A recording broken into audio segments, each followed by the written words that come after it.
Doctor Mohammad Yunus ৬টি গুরুত্বপূর্ণ খাতে সংস্কার নিয়ে আসার জন্য ৬ জন ব্যক্তির নাম ঘোষণা করেছেন ৬টি কমিশন করে। প্রত্যেকটি কমিশনে আবার আলাদা আলাদা সদস্য থাকবে। সেই কমিশনগুলোর যে ৬ জন ব্যক্তি, আমরা সেটা একটু দেখে নেই। নির্বাচন ব্যবস্থা সংস্কার নিয়ে আসার জন্য ডক্টর বদিউল আলম মজুমদার। পুলিশ প্রশাসন সংস্কার কমিশনের নেতৃত্বে থাকবেন জনাব সরফরাজ চৌধুরী। বিচার বিভাগ সংস্কার কমিশনের নেতৃত্বে থাকবেন বিচারপতি অবসরপ্রাপ্ত শাহ আবু নাইম। ইনি বিএনপি নেতা হান্নান শাহর ছোট ভাই। দুর্নীতি দমন কমিশন সংস্কার নির্বাচন কমিশনের নেতৃত্বে থাকবেন ডক্টর ইফতেখারুজ্জামান। প্রশাসন সংস্কার কমিশনের নেতৃত্বে থাকবেন জনাব আব্দুল মঈদ চৌধুরী। সাংবিধানিক সংস্কার কমিশনের নেতৃত্বে থাকবেন ডক্টর শাহদ্দিন মালিক। মানুষগুলোকে উনি খুব সুন্দরভাবে নির্বাচন করেছেন, সবাই খুব আশাবাদী। আমরা এখনো আশার মধ্যেই আছি। ছাত্র জনতার গণ অভ্যুত্থানের পর থেকে আমরা আশায় বুক বেঁধে আছি যে বাংলাদেশের একটা আমূল সংস্কার নিয়ে আসা হবে, সেই আশার মধ্যে আছি। কিন্তু সেই আশায় দিকে যাওয়ার আগে গত ২-৩ দিনের ঘটনাগুলো, কয়েকটা ঘটনা আমরা একটু দেখব। অর্থাৎ এই যে একটা আমূল সংস্কারের ডাক দেওয়া হয়েছে, সেই ডাক পর্যন্ত সর্বশেষ ২ দিনের কিছু ঘটনা আমরা একটু উল্লেখ করব। এই উল্লেখ করার পিছনে অবশ্যই কারণ থাকবে, আমরা একটু দেখে নিই। ছাত্র জনতার অভ্যুত্থানের মধ্য দিয়ে স্বৈরাচারীর পতন হওয়ার পরে ছাত্রদেরকে নিয়ে অনেকেই অনেক রকমের চিন্তা করছে। ছাত্ররা ছাত্র সংগঠন গড়ে তুলবে, রাজনৈতিক দল গড়ে তুলবে। ইদানিং তারা একটা দল গঠনও করেছে, সেরকমটা আমরা দেখতেও পেয়েছি। ৫৫ বা ৫৬ সদস্যের একটা কমিটি। তারপরে কিছু সমন্বয়করা জেলা সফর শুরু করলেন। গত জেলা সফর শুরু করার পর থেকেই সারা দেশের ছাত্র আন্দোলনের যে ঐক্যবদ্ধতা, সেটার মধ্যে একটা ফাটলের ব্যাপার দেখা গেল। সমন্বয়ক হাসনাত আবদুল্লাহর সফরের মধ্যে দিয়েই যে ঝামেলাটা শুরু হলো। তারপরে সমন্বয়ক সার্জিস আলম, সে সেখানে মতবিনিময় সভা করতেই পারলো না, এবং এই ধারাটা এখন অব্যাহত আছে। এবং গতকালকে এবং আজকের যে ঘটনাগুলো হয়েছে, কয়েকটা বিষয় ঘটনা আমি একটু উল্লেখ করতে চাই। যেমন নরসিংদীতে ছাত্র বিএনপির মধ্যে সংঘর্ষ হয়েছে হাট বাজার দখল করাকে কেন্দ্র করে। বিএনপি হাট দখল করতে চাচ্ছিল এবং আজকে হাটের দিন ছিল, চরসিন্দুর হাট। সেই হাটে ছাত্ররা অবস্থান নেয় এবং ছাত্ররা অবস্থান নেওয়ার প্রেক্ষিতে পাল্টা হামলা হয়।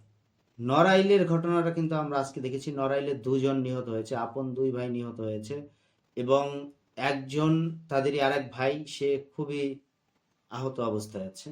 নারায়ণগঞ্জে ২ দলের মধ্যে সংঘর্ষ হয়, বিএনপির ২টা গ্রুপের মধ্যে সংঘর্ষ হয় এবং প্রায় ৪০ জন আহত হয়। এগুলো কিন্তু সব দখলদারিত্বকে কেন্দ্র করে। এবং ছাত্র সংগঠনগুলোর মধ্যেও যে জিনিসটা এখন শুরু হয়েছে, সেটাও কিন্তু দখলদারিত্ব। অর্থাৎ সমন্বয়কের যে দখলদারিত্ব, সেটা নিয়ে কিন্তু সেইখানেও মানে অলরেডি ঝামেলা শুরু হয়ে গেছে। তারপরে গতকালকে শেরপুরে ২ জন নিহত হয়েছে একটা বাস স্ট্যান্ডকে কেন্দ্র করে। অর্থাৎ সিএনজি স্ট্যান্ডকে দখল নেওয়ার জন্য ২টা পক্ষের মধ্যে মারামারি হয় এবং এক পক্ষেরই ২ জন লোক মারা যায়। তার মধ্যে যে ঘটনাগুলো, অস্থির একটা অবস্থা বিরাজ করছে বিএনপি এবং জামাতের মধ্যে, যে একটা বৈপরীত্য সুর শোনা যাচ্ছে, তাদের কথাগুলোর মধ্যে যে একটা বিরোধী বিরোধী মনোভাব আসছে, সেইটা কিন্তু খুব দৃশ্যমান এবং পরিস্থিতি এই অবস্থায় চলছে। আমরা কিন্তু একটা জিনিস খুব ইদানিং লক্ষ্য করছি, সেটা হচ্ছে যে ৫ই আগস্টের পর থেকে সারা দেশগুলোর ব্যাংকের যে বা সিটগুলো, ব্যাংকের যে পজিশনগুলো, সেগুলো কিন্তু বুঝে নেওয়া হয়েছে। যে বৈষম্যের কারণে যারা এতদিন পদোন্নতি পায়নি, তারা কিন্তু আবার সেই জায়গাটা দখল করে নিচ্ছে। এই ব্যাপারটা গতকালকে কিছু ডিসি নিয়োগ দেওয়া হয়, আজকে তাদের পোস্টিং ছিল, কিন্তু সেই পোস্টিংটাকেও আবার কিন্তু স্থগিত করতে হয়েছে। আজকে যে ঘটনাটা হয়েছে, সেটা বৈষম্য বিরোধী আন্দোলনের ছাত্রদের মতবিনিময় সভায় নাটোরে ধাওয়া পাল্টা দেওয়া হয়েছে। শেরপুরে মতবিনিময় সভা পণ্ড হয়ে গিয়েছে। এর মধ্যে কিন্তু আরেকটা ব্যাপার হচ্ছে শ্রমিক অসন্তোষের এই ব্যাপারগুলো খুব মাথাচাড়া দিয়ে আসছে, যার কারণে পুলিশ প্রশাসন মাঠে সক্রিয় নেই। সমস্ত ব্যাপারগুলো মিলিয়ে মানে যদি এক জায়গায় করা হয়, আপনি আসলে বা আমরা কেউ এই বিষয়গুলোকে একবারে নিতে পারছি না। কারণ সমস্ত এই যে ঘটনাগুলো বলা বলা হলো, সেটা কিন্তু গত দুদিনের ঘটনা। এখন এই জায়গাটা থেকে আমাদের কামব্যাক করে একটা বৈষম্যহীন সমাজ প্রতিষ্ঠা করা, এটা কতটা সম্ভব হবে, এটা খুবই ভাবার ব্যাপার আছে। কারণ এই দেশের মানুষের সাথে সবসময় প্রতারণা হয়ে আসছে। যেমন আজকে এক সমন্বয়ককে দেখলাম যে তাকে আক্ষেপ করে ছাত্ররা বলছে ছাত্র হিসাবেও আমাদের সাথে দেখা করতে পারতো, অথচ সে উপদেষ্টা পজিশন হোল্ড করছে, অথচ ছাত্রের সাথেই দেখা করেনি। এটা একটা ডিস্টেন্স তৈরি হয়ে গেছে। হ্যাঁ, প্রশাসনিক ক্ষেত্রে বাধ্যবাধকতা আছে, কিন্তু সেইটা কোন জায়গায় চলবে? এখনই চলবে? তাহলে আরো দূরের পথ তো আরো অনেক দূরে। 5ই আগস্টের পরে 2-3 দিন বাজারের পরিস্থিতিটা খুব ভালো ছিল, কিন্তু তারপরে আবার সেই চাঁদাবাজি, সেই বিষয়গুলো কন্টিনিউ হচ্ছে এবং বাজার পরিস্থিতি কিন্তু অস্থিতিশীল একটা অবস্থায় আছে, যে মানুষ যে না বিশ্বাস থেকে বাঁচবে, যার জন্য বেশিরভাগ মানুষ আসলে রাস্তায় নেমে আসছিল, যে বাজারের যে পরিস্থিতি সেইটা কিন্তু এখনো নিয়ন্ত্রণে যায়নি, কিছুই যায়নি।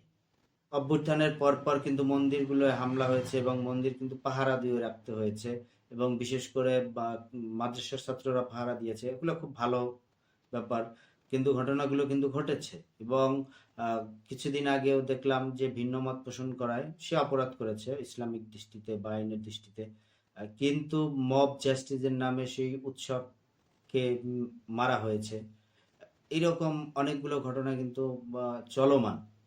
মব জাস্টিসের নামে রাজশাহীতে সাবেক ছাত্রলীগ নেতা, যার আগেই সে রক কাটা ছিল তাকে মেরে ফেলা হয়েছে, 3 দিনের বাচ্চা ছিল তার। আর তারপর আজও যশোরের জিকরগাছায় সরকারি চাল লুট হয়েছে। এই ধারাবাহিকতাটা চলছে। প্রশাসন যেহেতু সক্রিয় নেই, প্রশাসন শক্ত অবস্থায় যেতে পারছে না, যার কারণে কিন্তু এই ঘটনাগুলো অহরহ ঘটছে, এবং মব জাস্টিসের নামে যে একটা সংস্কৃতি চলছে, যার কারণে কিন্তু সবাই খুব ঝুঁকিপূর্ণ একটা অবস্থা এই মুহূর্তে অবস্থান করছে। বিষয় হচ্ছে এক জায়গায় আগুন নেভালে আরেক জায়গায় আগুন লাগিয়ে দেওয়া হচ্ছে, এরকম একটা অবস্থা আছে। আমরা যারা সাধারণ মানুষ আছি, তারা সবাই শান্তি চাই। সেই শান্তি খুঁজতে হয়তো আমাদের আরো একটা বিপ্লব করতে হতে পারে।